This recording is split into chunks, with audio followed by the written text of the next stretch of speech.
بہرحال ان اللہ کان علیما حکیما، وہ ہر بات سے بھی واقف ہے اور بڑی حکمت والا ہے۔ تمہیں جو بھی چیزیں عطا کرتا ہے اس میں بھی حکمت ہے، تمہارے سے کوئی چیز لے لیتا ہے تو اس کے اندر بھی حکمت رکھی ہے، تمہاری عقل اس کی مصلحتوں کو جان نہیں سکتی، وہ علیما حکیما ہے۔ یدخل من یشاء فی رحمتہ، اس کا جی جس کو چاہے اس کو اپنے رحمت میں داخل کر دیتا ہے۔ رحمت ایسی چیز ہے کہ دنیا بھی اچھی ہو جاتی ہے، آخرت بھی، تو اپنی رحمت میں داخل کرنے کا اس کو اختیار ہے۔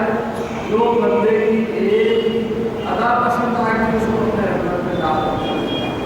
میں نے یہ بات پہلے کہی آپ سے کہ جب گناہ صادر ہوتے ہیں کسی بندے سے، اللہ تعالیٰ سے گناہوں کی معافی کے لیے جب رجوع ہوتا ہے بندہ توبہ کرنے کے لیے، تو اس کے 3 اسٹیجز، ایک تو یہ اسٹیج ہے جو غلطی کیا اللہ تعالیٰ سے پوچھ کر مغفرت کی دعا کرے تو اللہ تعالیٰ اس غلطی کو معاف کر دے، یہ پہلا اسٹیج۔ دوسرا اسٹیج یہ ہے کہ عدالت پسند آئی تو آج جو پوچھ رہا ہے اسی کی معافی نہیں، بلکہ جتنے بھی تو نے اب تک غلطیاں کی ہیں، گناہ کیے، ان سب کو ہم نے معاف کر دیا، یہ اس کی رحمت کا دوسرا اسٹیج ہے۔ اور تیسرا اسٹیج کیا ہے؟ جب اور مہربان ہو جاتا ہے بندے پر تو فرماتا ہے آج تک تو نے جتنے 1000 غلطیاں کی ہیں، ہم اپنی قدرت سے، رحمت سے اس کو نیکیوں میں تبدیل کر دیتے ہیں۔ تو یہ اللہ تعالیٰ کی رحمت کا فیضان ہے، جو جیسا چاہتا ہے اللہ تعالیٰ اس کو ویسا ہی عطا فرماتا ہے۔ لہذا یدخل من یشاء فی رحمتہ، جس کو چاہتا ہے وہ اپنے رحمت میں داخل کرتا ہے۔ والظالمین، اور جو ظالم ہیں، جو کفار ہیں، مشرکین ہیں، اپنے نفس پر بھی ظلم کرتے ہیں، دوسروں پر بھی ظلم کرتے ہیں، اعد لهم عذابا الیما، ان کے لیے بڑا دردناک عذاب تیار رکھا ہے۔ اللہ تعالیٰ دنیا میں بھی اور آخرت میں بھی ان کا بدلہ انتقام دے گا، اور ان پر طرح طرح کے عذاب سے اللہ تعالیٰ بدلہ دے گا۔ یہاں پر سورہ دہر ختم ہو جاتا ہے، 76واں سورہ۔ انشاءاللہ آئندہ اسی میں سورہ مرسلات شروع ہے۔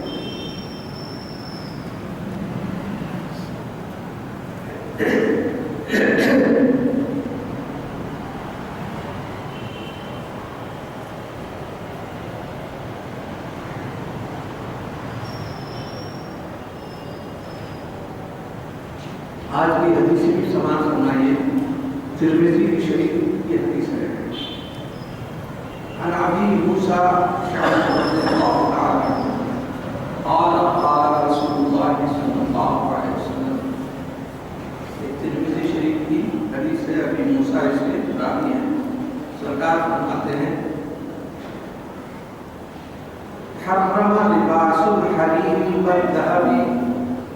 على ذكور أمتي وأحل على أناسها۔ سرکار کا ارشاد ہے کہ ریشم کا کپڑا پہننا اور چاندی کی چیزیں، زیورات وغیرہ پہننا ہم نے مردوں پر، میری امت کی مردوں پر حرام، یہ سب حرام ہے، لیکن احل حلال کر دیے گئے ہیں امت کی فوج۔ یہ دونوں میں فرق یہ بتایا کہ اللہ تعالیٰ مردوں پر بعض چیزیں حرام کرتی ہیں، عورتوں پر حلال کرتی ہیں۔ ایک تو ریشم کا کپڑا، دوسرے چاندی ہے، بلکہ چاندی کے ساتھ آپ سونا بھی لے سکتے ہیں، اس میں تو چاندی کا ذکر ہے۔ جب چاندی حرام ہے تو پھر سونا حلال کیسے ہو سکتا ہے؟ اکثر دیکھا گیا ہے کہ دولہے بارات کے ساتھ آتے ہیں، مسند پر بیٹھتے ہیں، تو ان کے ہاتھوں میں ایک ایک انگلی میں ایک سونے کی انگوٹھی۔ ایک سنت کام کر رہے وقت سونا پہننا جو حرام ہے، چاندی بھی نہیں، سونا وہ پہنے میں حرام کام کرتے ہوئے سنت کی کیسے تکلیف ہو سکتی ہے؟ لہذا مردوں پر سونا تو کچھ، چاندی بھی پہننا حرام ہے۔ البتہ حضور صلی اللہ علیہ وسلم نے کسی کے ہاتھ میں، صحابی کے ہاتھ میں جو لوہے کی یا تانبے کی یا پیتل کی تھی، تو آپ بہت خفا ہو گئے اور فرمانے لگے یہ تو شیطان کی علامت ہے، یہ تو خبیث چیز ہے۔ صحابی فوری نکال کے اس کو پھینک دیا۔ اس کے بعد آپ نے اجازت دی کہ اگر کوئی مشتری پہننا ہے تو چاندی کی پہن سکتے، اور چاندی کے مشتری کا وزن 3 ماہ سے خریدنا،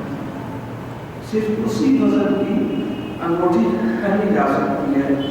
مگر چاندی کے کہیں شیروانی کو یا اپنے قمیص کو بٹن لگائے جا رہے ہیں، کہیں گھڑی کا پٹا چاندی کا لگا ہوا گیا، یہ حرام کر دیا گیا ہے مردوں کو۔ عورتیں البتہ سونے کی چیزیں ان کی زینت کے لیے جائز ہے، وہ ریشم کا بھی کپڑا پہن سکتے ہیں۔ شادی بیاہ میں بعض نوجوان بچوں کو ریشم کے کپڑے سے قمیص ریشم کے کپڑے کے لباس بناتے ہیں، وہ بھی حرام ہے۔ اس حدیث کی روح سے ریشم بھی حرام ہے، لیکن آپ نے اس ریشم کے نشست میں سنا یہاں جو جو چیزیں آپ کو پہننے سے منع کیا گیا ہے، اللہ تعالیٰ وہاں پر وہی نعمتیں عطا فرمائے گا۔ حریر کا لباس رہے گا، سبز رنگ کے ریشم کا لباس آپ کو جنت میں ملے گا، اس کا بچھونا اور اس کے مسند بھی ملے گی، لیکن یہاں کے اندر مردوں کو حرام قرار دیا گیا ہے، عورتوں کے لیے البتہ جائز ہے۔ یہ تو بھی صحیح ہے۔ اس کے بعد آج کا فقہی مسئلہ سنا سکتے ہیں۔ میں اس میں ایک بات کا اور اضافہ کرتا ہوں حدیث کی تشریح میں کہ بعض لوگ کسی کے دانت ٹوٹ جاتے ہیں، کسی ایکسیڈنٹ میں یا کسی سے بڑا بدنما دکھتا ہے، تو اس کے اوپر بعض اس کے جو ماہر ہوتے ہیں ایک خور لگا دیتے ہیں، جس سے آپ کے دانت کا وہ جو ڈیفیکٹ ہے نظر نہیں آتا۔ تو اس کے اندر اگر آپ کو سونے کے تار استعمال کرنے کی ضرورت ہو تو فقہی لحاظ سے اس کی اجازت دی گئی ہے، آپ کر سکتے ہیں، لیکن دوسری طرح سے نہ سونا نہ چاندی استعمال نہیں۔ اور آج کا مسئلہ فقہی نماز میں بہت سی چیزیں فرائض میں داخل ہیں، بہت سی واجبات ہیں۔ واجبات سے ہم پوری تفصیل سے واقف نہیں رہتے، ہم بعض واجب نمازوں میں چھوڑ دیتے ہیں، اور مسئلہ فقہی یہ ہے کہ فرض اگر ترک ہو جائے تو آپ کی نماز ہی نہیں ہوتی، لیکن واجب اگر ترک ہو جائے اور آپ کو احساس ہو جائے کہ فلاں واجب چھوٹ گیا ہے تو آخر میں آپ سجدے سہو کر لیجیے تو آپ کی نماز کی اصلاح۔ ایک ایسا واجب ہے جس سے لوگ بہت کم وہ یہ کہ جب سجدے میں جاتے ہیں نماز کی حالت تو جملہ 8 مقامات زمین کے اوپر لکھنا ہے۔ وہ 8 مقامات میں سے ایک ہے پیشانی، نمبر 2 ناک کی نوک، 3 اور 4 دونوں ہاتھ، 5 اور 6 دونوں گھٹنے، اور 7 اور 8 اپنے دونوں پاؤں کے انگلی۔ یہ 8 زمین پر مقامات ٹک جائیں تو ہاتھ کا سجدہ ہوا،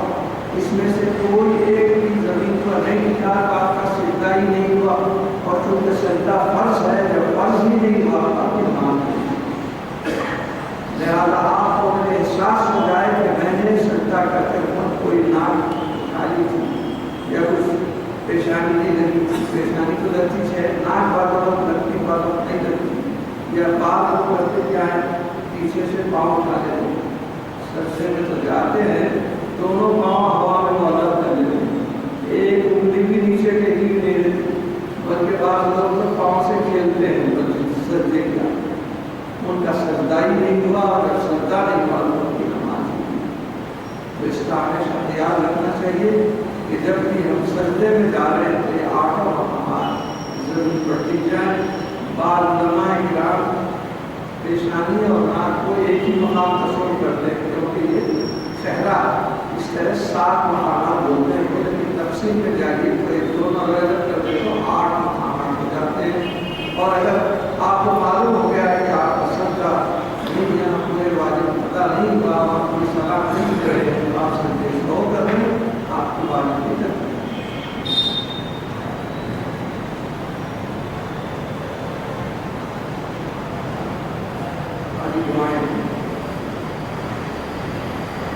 اللہ تعالیٰ سے دعا ہے کہ ہمارے محفل کے جو بھائیاں بہنیاں ہیں ان کی بیوی یہ بھی جائے تمام خاص کو دور کروانا، جو بیمار ہیں مریض ہیں اللہ تعالیٰ کو ذمہ دار صالحہ بیگم مرحومہ کی مغفرت کی دعا اللہ تعالیٰ سے ہوتے رہنا، وہی سفیانی کی بارش ہے صحیح سفیانی کی صحت ناکار ہے اور وہ قوما ہے دعا اللہ تعالیٰ سے اس پر سمجھدار ہے اور ان کے جو کی شکایت ہے وہ صحت محمد عباد الرحمان کا ہے جس طرح واپس کرنے والے ہیں ان کے رزق میں برکت اور کام ساری دعا سے کام نہیں سکتا آپ نے وظیفہ پڑھی سورہ یونس کی آیت نمبر 31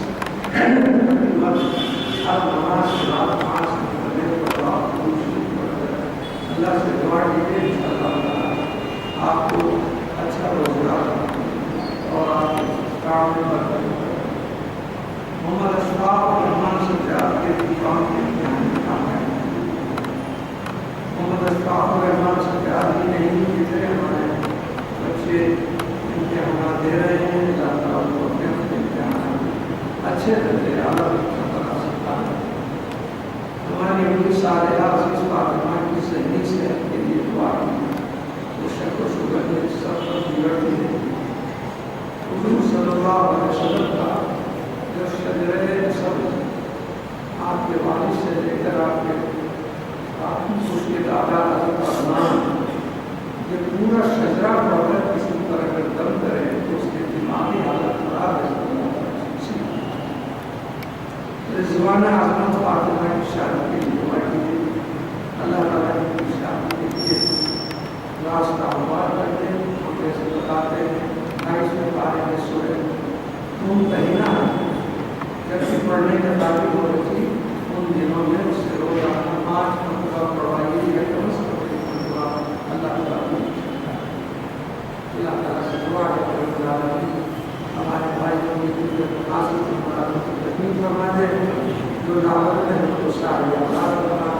جو اولاد والے جو اولاد میں ہدایت میں توفیق عطا فرما رب العالمین جو بے روزگار اولاد روزی اور جو اولاد روزی رکھتے ہیں اس کو خیر و برکت رب العالمین جن لوگوں کی بچے بغیر شادیوں کے گھروں میں بیٹھی ہوئی تو اپنے فرد و کرم سے ایسی محفلوں میں خیر سے ہوتی ہے بچیوں کی شادی کا انتظام کروانے اور جو فضلوں میں شروع ہیں اللہ تعالیٰ سب جو فضلوں میں گرفتار ہیں اللہ کو فضلوں سے شروع اللہ تعالیٰ جو سود لعنت میں گرفتار ہے اللہ تعالیٰ محفوظ کرے اور جو حضرات ہم سے پہلے جناب میں حاضر ہو چکے ہیں ان کے قبروں میں محفوظ ہو گئے ہیں آپ کا ہمارا خاطر وصلی اللہ علیہ سیدنا محمد وآلہ وصحبہ اجمعین